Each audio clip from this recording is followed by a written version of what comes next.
Morning, Texas V Triple Line. I want you to listen to something. This is my everywhere game.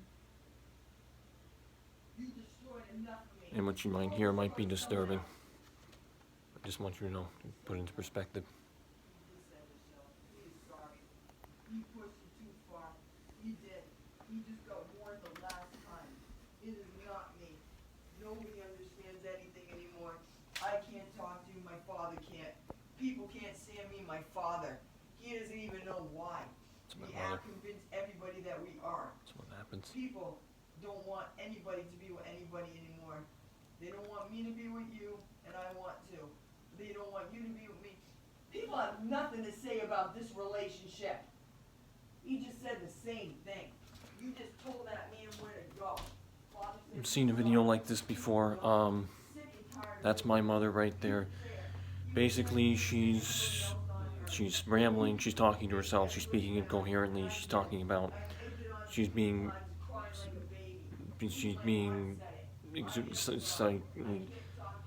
behavioral psychosis, delusions, paranoid schizophrenia.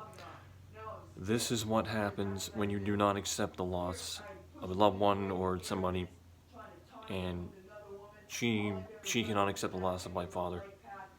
She just had a rage attack this morning. She was going through outbursts. It was a very scary situation, but I just wanted to let you know, this is everywhere, okay? This is what you're going to see in everywhere. This is raw, this is real. I say it enough. She denies it. She says there's no problem. She tucks in her habits. It's clearly indicative of somebody with mental illness. Police will not help. It feels like my back's against the wall. Like I said before, it is 6:41 right now on this Mother's Day. Mother's Day. And I mean, you can just hear it. And maybe you have an example like this in your life, and you do. I'm so sorry. She's saying she wants it. She's destroyed. She's talking about her past family members. She's saying she'll destroy me with silence, and it's scary. It's unnerving. I mean, this is probably like close to the 30th time this has happened. And again, unfortunately, my father is an estate account. She is the executor, so she basically, owns. She's saying I'm a threat. No, it's all this BS.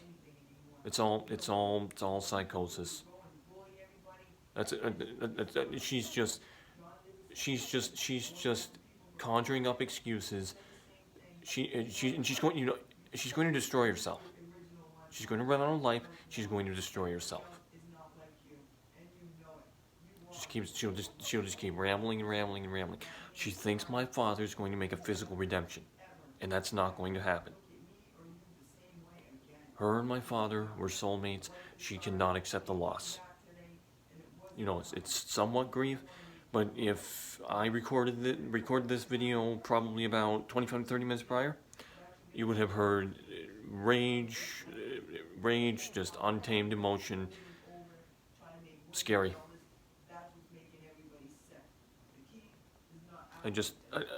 I have to let you hear this. I mean,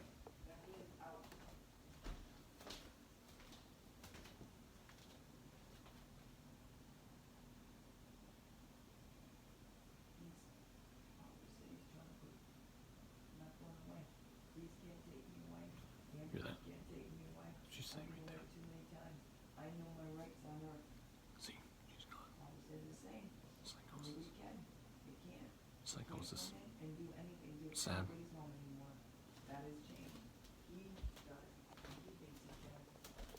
What she's basically saying is that the police will not take her away, the paramedics will not take her away. She will not go to.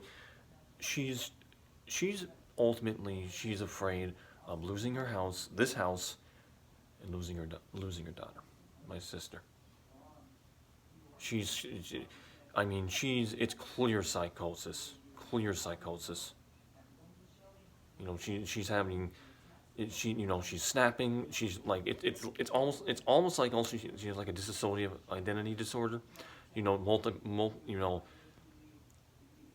multiple personality disorder, something like that. You know, she becomes one person one time, then she becomes angry, sad, hysterical. It's all on the same spectrum.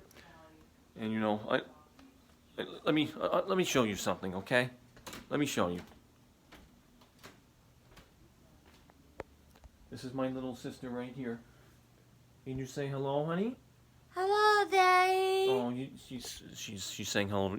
She's saying hello to her daddy, and you know she has special conditions. So basically, you know it's a gift. You know she's not fully consciously aware of what's happening around her, in her surroundings. So you know that helps. But honey, can you say something for me, please? I love you, Daddy. Daddy loves you too, honey. He loves you very much, and he's very proud of you. He's always going to be watching over you, honey. Okay? You're on camera right now. Okay? I'd like you to. You're waving hello. You can wave hello.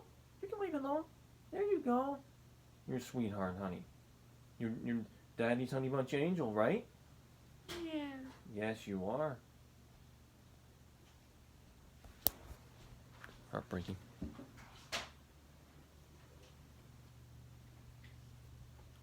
This is what I deal with every single day.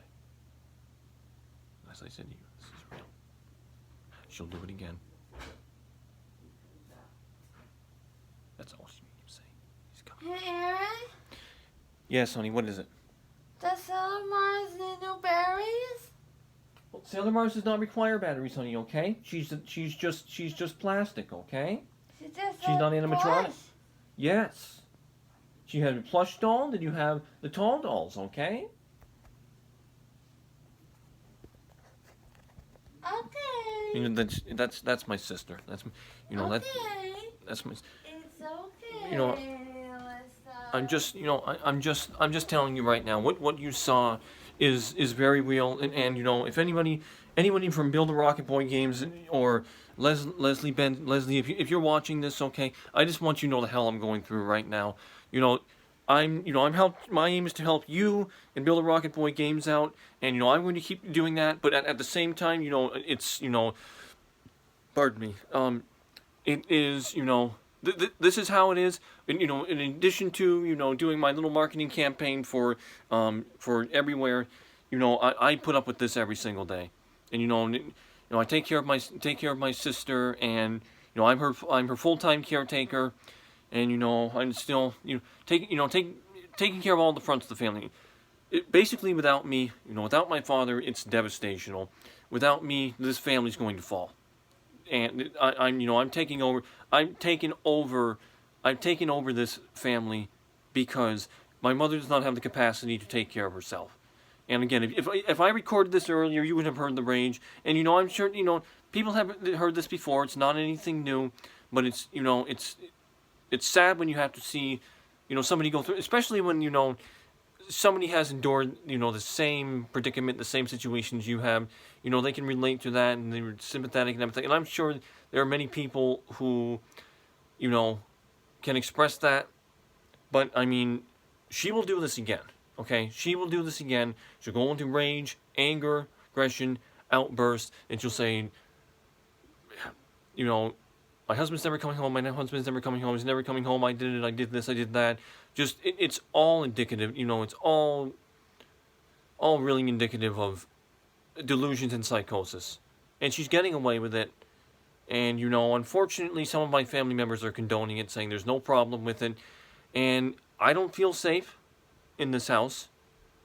And because of that, as my sister's caretaker, I definitely, fear for her safety as well. But I'm just putting this out here that, this is real.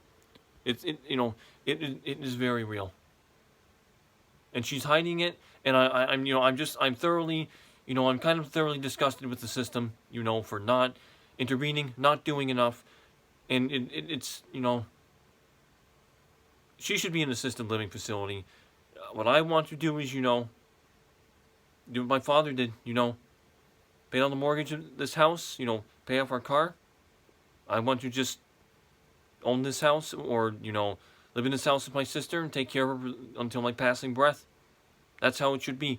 My mother's going to keep saying, no, it's not happening, it's not happening, it's not happening. You know, it's awful, you know, for this to on Mother's Day. And, you know, happy Mother's Day to everybody. I surely hope you're having a better Mother's Day than, I am. It's just a bunch of BS. You know, it really is.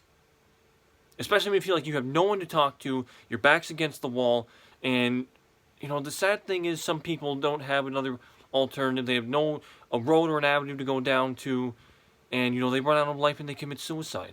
And it's awful. And, you know, I'm not saying I would ever, commit to doing something like that, but, you know, this is just hell and back.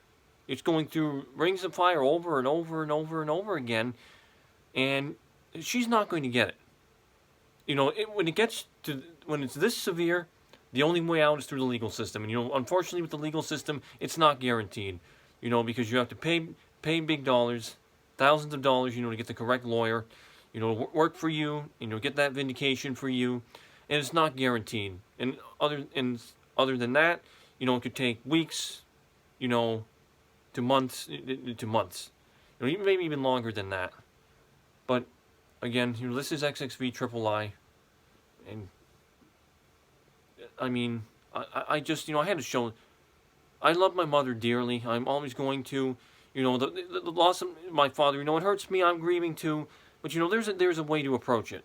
And that's clearly delusional behavior.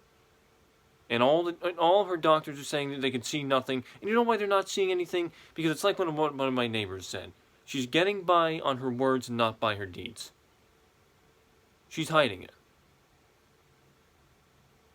And, you know, no case of mental illness is typical. But, you know, when people with mental illness, you know, they'll go to an extreme lengths to hide their problems. And they won't do anything about it. And they're only damaging themselves. That is the truth. You know, the sun's always going to rise. You know, it's sunny out here right now. You can see the glow on my face. It's sunny out here right now. You know, I'm going to move on. You know, I'm going to do some more yard work today and, you know, be here for my sister and take care of her. You know, if you'd like to see more, I mean, she's almost 25 years old. She will be next June. And you saw her. She's an absolute sweetheart. She's a light. She's a wonderful young lady. And she does not deserve to be subjected to this. It's a bunch of BS. All of it. And if you know my father, he would not tolerate this for a moment. He would have, you know, ship my mother off to, you know, the state hospital or an assisted living facility. And it's only because it's for the best. Because if she stays in this house is her kryptonite. She has an emotional detachment to this house because my father passed here. So, you know, that plays into it. But if something is not done, there's the potential. It's like I am powerless. You know, I have power, but yet I feel powerless. When I say I have power, and I have strength, resilience. That's why I call myself somewhere between a mother, father, warrior, vigilante. I say my sister's a priority now and priority forever. And that is the truth. So when you think of XXV Grand Theft Auto Forums, anybody, Mr. Benzies, Real Rocket Boy Games, you know, even if there's some Rockstar Games employees, you know, just, you know, or friends, and you're looking on, you're saying, you know, just know what I'm going through, okay? Just know I did what I did on Grand Theft Auto Forums for a reason. To be a hype artist and to get you pumped and ready for this fantastic virtual reality simulation experience. And it's going to be like this. Difference in, you know, you're going to be wearing headsets. You know, you're going to have, you know, PlayStation Virtual Reality 2 and then other alternatives, but this is what it's going to be like. And again, I apologize for this video being surpassing, you know, 10 minutes. It's 14 minutes, 14 seconds right now. I'm going to make sure it does not hit 15 minutes, but I just had to show you, okay? So, again, I appreciate your viewership, and please pray for me. I greatly appreciate it. And I surely hope that everybody has a better day than I am. I'm always here, you know. You keep moving along. So thank you for watching, and, you know, have a good day.